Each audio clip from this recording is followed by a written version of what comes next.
Hello there you guys, welcome to one of my videos. So, you already know the news regarding Jadon Sancho. Jadon Sancho to Manchester United is very, very close. And I think Sancho should officially be a Manchester United player by the end of the week. Now, Fabrizio Romano has come out and he said that negotiations between Manchester United and Borussia Dortmund for Jadon Sancho are at an advanced stage. Obviously, it says that Jadon Sancho, this is from Sky Sports, is close to agreeing personal terms with Manchester United, and he is going to be signing a 5-year deal with the football club. Now, I think we're hoping to pay around 60 or 70 million pounds up front, and there will be around 45 million pound in add-ons. I think that is stemming from the Evening Standard, but I obviously read The Guardian, and it said that Sancho's expected to cost us around 90 million pounds. Obviously, that would make him the most expensive English player in history, and it would make him Manchester United's most expensive signing. But he did say the fee could be paid in instalments over the course of the next 2 to 3 seasons. But I am very, very delighted about this. So Jadon Sancho is going to be our first signing in this summer transfer window and our 6th signing overall under the Ole Gunnar Solskjaer era. Because obviously, Solskjaer so far has brought 5 players into the club. Obviously, last summer brought Daniel James and Wan-Bissaka and Harry Maguire in. And in January, brought Bruno Fernandes and Odion Ighalo into the club. And so far, Solskjaer spent just over £200 million at Manchester United. But when Sancho to Man United is official, I think it will be over £300 million we'd have spent under Ole Gunnar Solskjaer. But like I said, Sancho is our number one priority target, and he has been our number one priority target for a while. Obviously, we've got qualification for the Champions League, and I did say, when we got qualification for the Champions League, I knew we was going to get Sancho on the board. If we hadn't got qualification for the Champions League, then I'd have fully disregarded Sancho coming to Manchester United. I think he will be our next number 7. Obviously, we have got number 7 vacant at the moment, but like I've mentioned before, we've had a lot of good number 7s up and down the generations. And to be honest with you Sancho will definitely be good enough to represent the football club. Like I said, Sancho's played in the Premier League before. Obviously, enjoyed 2 years with Manchester City. But the main explanation why he had to leave Manchester City is because he did not get assured any first team opportunities. Of course, he's got a good friendship with Rashford as well, which is beneficial. And Sancho has enjoyed 3 good years with Borussia Dortmund. Dortmund only paid £8 million in from City, so Dortmund are going to make a huge profit on the player. And Sancho has got a contract with Dortmund until 2022. Like I said to you though, I know there's trustworthy in it now because obviously, it's stemming from Sky Sports and it's also stemming from the BBC, and they are 2 reliable sources. Obviously, there was reports coming out last week though saying that Manchester United had agreed an initial £60 million fee with Dortmund for Sancho, and it did say there'd be like £30 or £40 million in add-ons, based on Jadon Sancho's appearances and how Man United progressed in the Premier League and Champions League and that. But that turned out not to be true. And then you had reports coming out from the German press saying that we allegedly had an £89 million bid turned down for Jadon Sancho, but actually Manchester United had denied this. But I think Borussia Dortmund have come to accept the fact that obviously, Sancho does want to leave. So obviously, they're in the market now looking for replacements for him. Obviously, they're looking at Memphis Depay from Lyon. Obviously, they've looked at Rashica from Werder Bremen. They've also looked at Jonathan Eacock from Lille. So they are now looking for a replacement for him. But don't forget, Borussia Dortmund have already set their deadline for the sale of Sancho, and they have obviously told us that we've got until the 10th of August to sign the player. But I do believe, we would have signed him by the 10th of August. I was reading stories yesterday, like he updated you, and he said that Man United are expected to complete the signing of Sancho on Friday, the 7th of August. But I'm really, really excited about the prospect of him coming in because Sancho is a player that can score goals, he can create chances, his runs on and off the ball are very, very good. With us obviously, signing Sancho, I think Mason Greenwood will operate in a different role. I think now we'll probably, consider loaning Daniel James out because obviously, Daniel James isn't even going to get into the team. But yeah, it's been a long running transfer saga. We've been in for Jadon Sancho since 2017, like I mentioned before, and that'll be another player, departing Borussia Dortmund. Borussia Dortmund have let quite a few of their players go to the Premier League in recent years. Obviously they let Pierre-Emerick Aubameyang go to Arsenal a few years ago. They also let Pulisic go to Chelsea. They let Ousmane Dembele go to Barcelona. Was it around 3 years ago now? Let Ilkay Gundogan go at one point, Mkhitaryan, Shinji Kagawa left Borussia Dortmund at one point. There's also players, that they've let go who didn't go to the Premier League. But to be fair to Dortmund, they have recruited some good players in recent years. Obviously, they got Jude Bellingham the other week from Birmingham. They got Erling Haaland in January. Bellingham and Haaland were two players that Man United missed out on. Also, too, there's other players they've brought in recent years. Julian Brandt, Thorgan Hazard, Emre Can and that. But, yeah. But throughout the course of this transfer saga, Borussia Dortmund have obviously, remained ruthless over their valuation. Obviously, they have said several times that they want over £100 million, but we've said several times we weren't willing to meet what Dortmund were demanding. Obviously, at one point it said we was only willing to pay 80 million for the player. Before that, it said we was only willing to pay £50 million for the player. It did recently say from Kicker, which is a German outlet, is it? Saying that, Sancho does prefer a move to Liverpool. But Liverpool I don't think want him enough. Sancho is only the age of, 2021, so he fits Ole Gunnar Solskjaer's transfer strategy perfectly. We have been looking at alternatives to Sancho. Obviously, if his move to Manchester United doesn't materialise. Obviously, the other week we inquired about Kingsley Coman from Bayern Munich. We also inquired about Robbie Matondo from Schalke before. We inquired about Ousmane Dembele from Barcelona. We've inquired about Thiago Almeida. Ferran Torres. So we have looked at quite a few alternatives to Jadon Sancho and that. But yeah. I think he'll do very, very well at Manchester United. So this should be confirmed, like I said, by the end of the week. But yeah, so we're going to pay so much up front and there's going to be add-ons included because obviously, we can't afford to pay it all in one go. Obviously, due to the coronavirus pandemic and that. So yeah, Sancho to Manchester United now is very, very close. And I think we're actually, planning to use the same transfer tactic of how we signed Bruno Fernandes back in January. And I think it did mention as well that Sancho's already visited our training ground. I think that was during his time at Manchester City when he visited our Carrington training ground. But we're the only club that are in for him now anyway because Liverpool are no longer in for him, Chelsea are no longer in for him.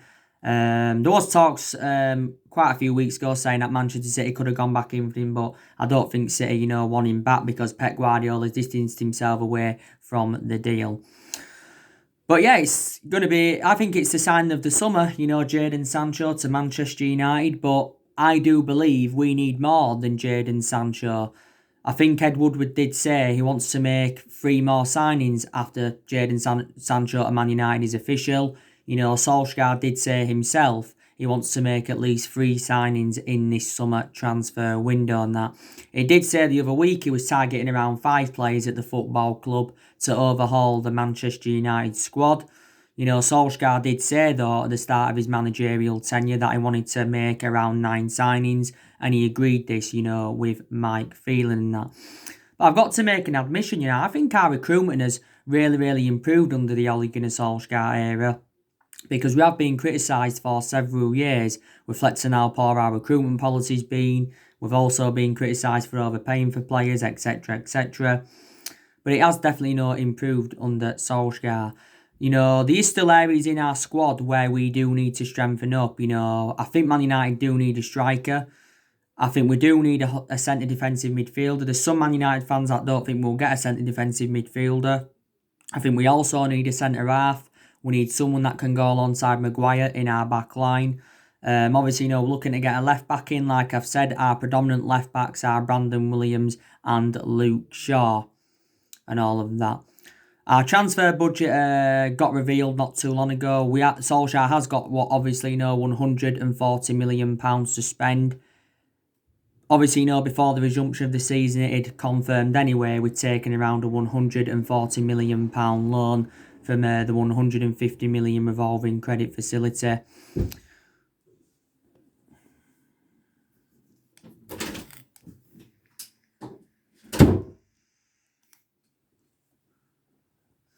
From the £150 million revolving credit facility and all of that. And yeah, but let's put into the equation, we are going to sell players in this summer transfer window. So obviously, reflecting on that, our transfer budget will increase. Like I've said to you now, I think we're going to get rid of at least 7 players in this summer transfer window.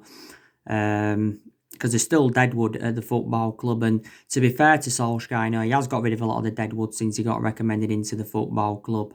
He has. But I expect, Jesse Lingard to leave the club in this summer transfer window. I'm hopeful that we can get rid of Andres Pereira. I'm hopeful we can get rid of Smalling permanently. I'm hopeful that we can get rid of Rojo permanently. At the moment, Smalling's out on loan with Roma and Rojo's out on loan at Estudiantes. I'm hopeful we can get rid of Phil Jones. Hopeful we can get rid of Diego Dalot, because I don't think Diego Dalot is good enough to represent Manchester United. He only made one start in the Premier League this season, but he had a few injuries earlier on in the season, but Dalot is our backup right back to Wan-Bissaka. So yeah, we're going to get rid of quite a few players in this summer transfer window. I give you the news regarding Alexis Sanchez on my recent video, which is nearly uploaded now, I think. This is positivity regarding Alexis Sanchez. Because according to Corriere della Sera, which is an Italian newspaper, they have said that Inter Milan have agreed to sign Alexis Sanchez permanently. Inter Milan will reportedly pay around 13.5 million to get him permanently, and Sanchez will be under contract with Inter Milan until 2023.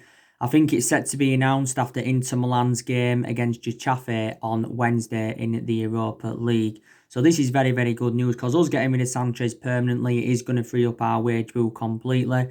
While Sanchez has been on loan at Inter Milan, we've still been paying the vast majority of his wages. We've still been paying him like 300 grand a week.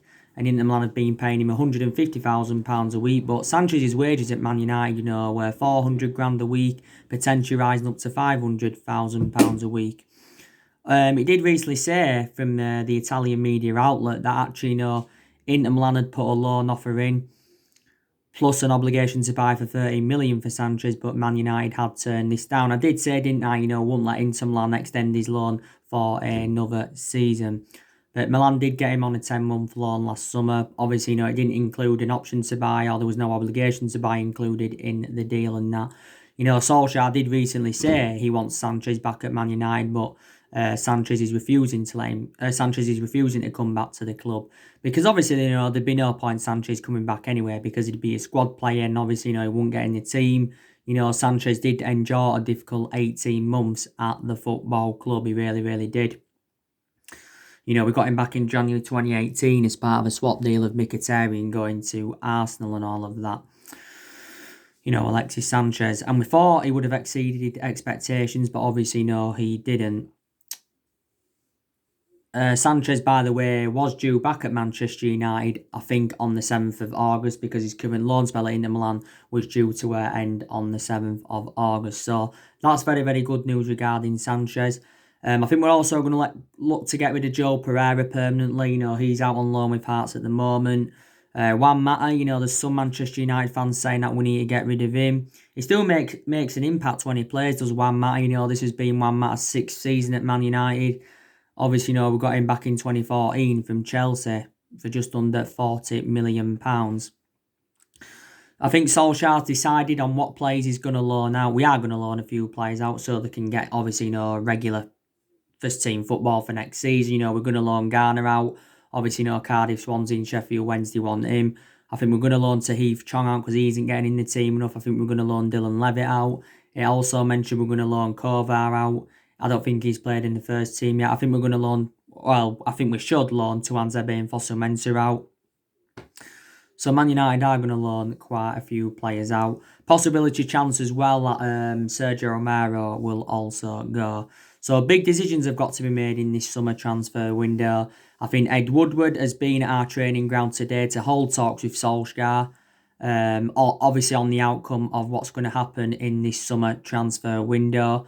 I think the summer transfer window has been open now. Is it a good...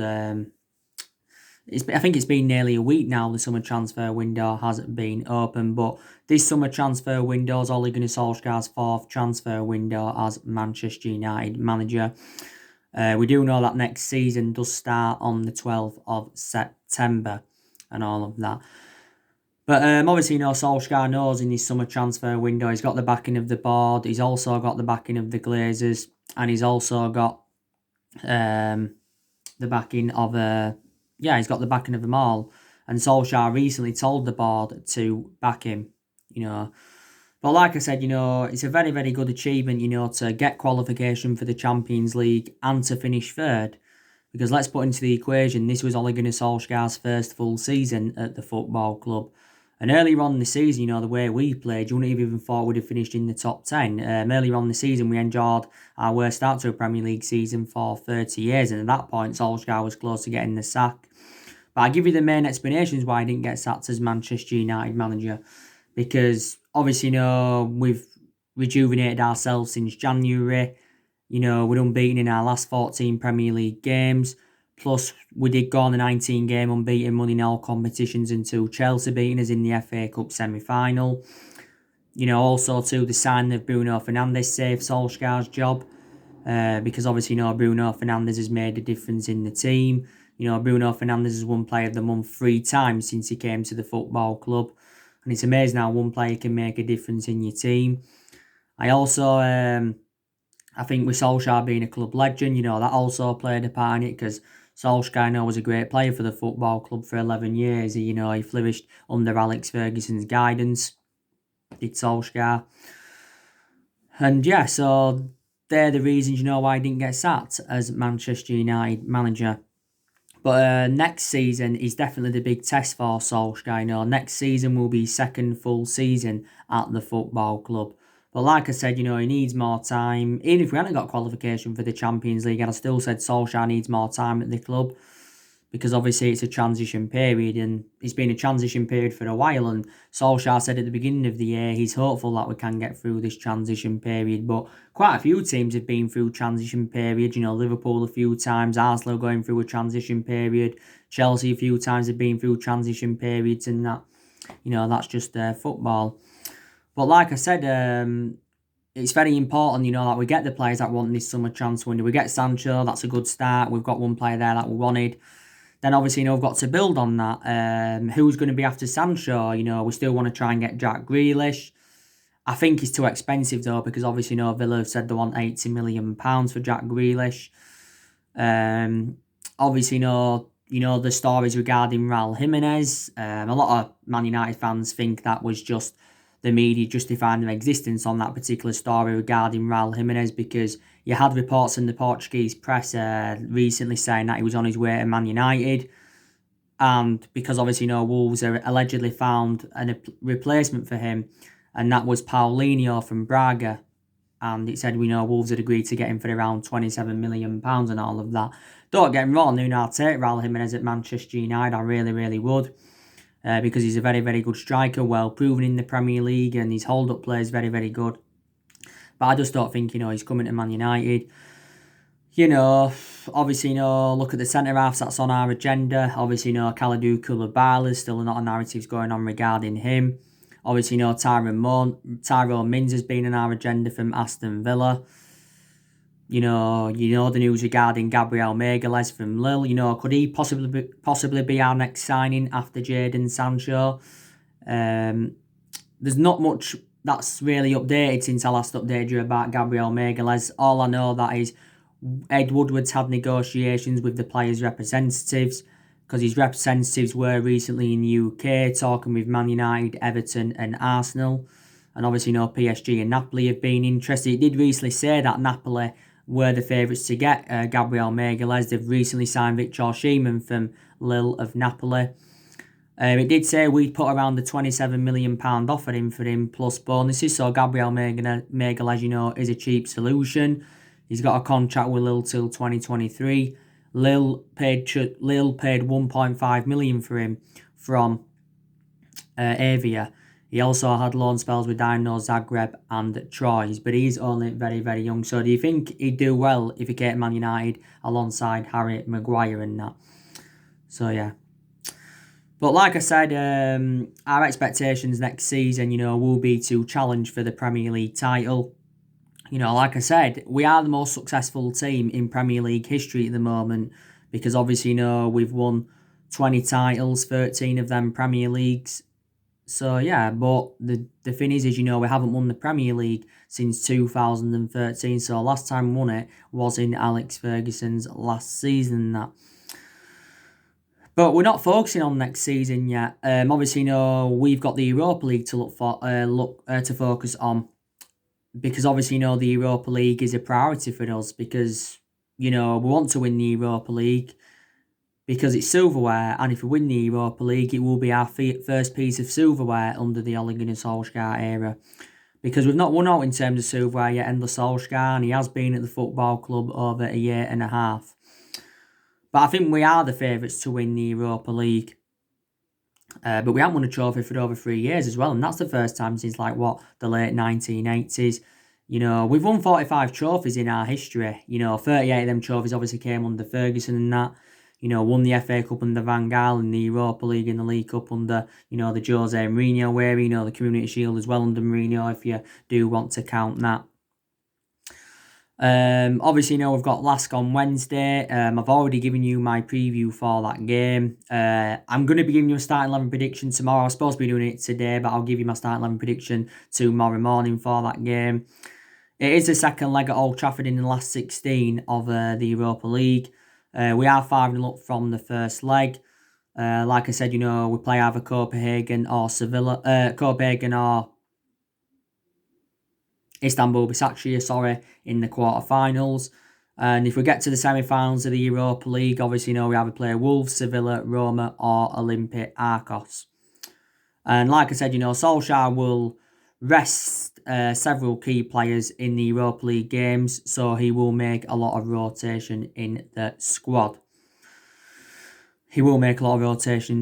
But in this summer transfer window, teams are going to make some good signings. There's already teams that have already made some good signings. Obviously, I said, didn't I, regarding Chelsea, they've done very, very good business so far. Obviously, Chelsea got Ziyech in February for around 37 or 38 million. Obviously, they got Werner from RB Leipzig for around £48 million. That's around £80 million on two players. Obviously, they're looking to get a goalkeeper, Chelsea, to replace Kepa Arrizabalaga. Obviously, looking to get Ben Chilwell from Leicester. They're looking to get Havertz from Bayer Leverkusen. So Chelsea could be in now with a shout for next season. Liverpool want to make one or two signings because they want to continue their dominance up. Liverpool did win the title, obviously, this season. It was their first ever Premier League title. And of course, they did end their 30-year drought, and they have won now 19 overall. So they want to make one or two signings. City, they've done quite good business so far. I think they have got Nathan Ake on the board from Bournemouth. City did pay around £41 million for him. He'll do well alongside Laporte in City's back line. So you can say City have now got the replacement for Vincent Kompany. Obviously, they're on the verge of getting Ferran Torres, or they've already got Ferran Torres, and I think City did sign someone else. If City hadn't had the 2-year Champions League ban overturned, then I don't think they'd have got the players that they wanted in this summer transfer window. Don't know if Tottenham are going to make any signings because Daniel Levy doesn't like to spend money at Tottenham. Obviously, Leicester, I don't know if they're going to make any signings. Arsenal, they'll want to do some recruitment. Obviously, Arsenal won 14 FA Cups now, the most successful team in FA Cup history. They won their first trophy under Mikel Arteta and that. So there you go. But there's other decisions, that Ole Gunnar Solskjaer's got to make at the football club, like I've mentioned before. Obviously, he's got a goalkeeping decision to make. We've got to decide on what we're doing with David De Gea. We won't. I don't think we'll sell David De Gea in this summer transfer window. I think we'll give him another season, see how it plans out for him. This has been David De Gea's 9th season at the football club, and De Gea's enjoyed 7 good years out of the 9 years he's been here, because in the last couple of years he has been a liability. De Gea is approaching his 10th year now at Manchester United, and he did recently say he intends to stay at the football club for several years. But De Gea has made 404 appearances for Man United in all competitions. But I think, he shouldn't be our number one next season. I think Dean Henderson should be our number one for next season, because Dean Henderson has now got that experience behind him. He's had 2 successful loans with Sheffield United. Solskjaer did say, though, regarding Dean Henderson, he is still not yet ready to become Manchester United's number one. So I won't keep David De Gea as number one for next season.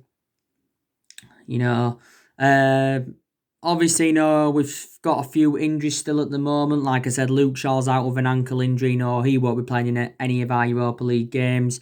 I think Tuanzebe's out until September. I heard that Phil Jones is also out. Well, he's recently been out. Bay has just recovered from a concussion.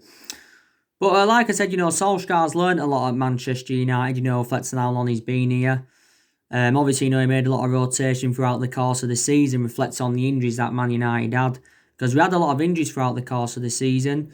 But obviously, now Solskjaer obviously knows his best 11, because there was a period where he went 5 games on the trot in the Premier League. There was a period where he went 5 games on the trot in the Premier League. He went with the exact same team. That's the first time we've done that since February 1993. I think he also knows his best formation, because in the vast majority of our games throughout the course of the season, Solskjaer's gone with that 4-2-3-1 formation and all of that. And I think his decision making's also improved. I think, he's promoted the youth very, very well throughout the course of the season. But more or less, everybody's been given their chances since Solskjaer got appointed in as Man United manager. We've done our approach to the big games this season has been also fantastic, and that aspects of our game have improved.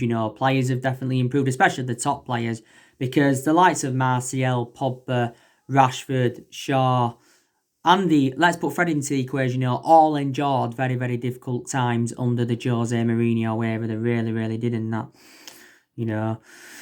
But like I said, I'm glad that Solskjaer's proved his critics wrong, because I was very, very critical of him earlier on in the season, and so too were a lot of Manchester United fans who were very, very critical of Ole Gunnar Solskjaer. But he's already outlined his transfer plans, obviously, after we got qualification for the Champions League. But there's been problems at the football club for several years. There's obviously been a lot of problems with, the club's ownership, the Glazers. There's been a lot of problems with Ed Woodward. There's also been a lot of problems with the club's board, because we don't like the way the football club's been run, is it, in the last, 7 years or so. Obviously, there's been a lot of cultural problems at the club for the last 7 years. There's been problems with the managers that we've had, because obviously, we've had different managers with different philosophies in the last 7 years. We've sacked 3 managers since the Ferguson era. Now it's David Moyes, Louis van Gaal and Jose Mourinho and that. So Solskjaer's our 4th permanent manager since the Ferguson era and that.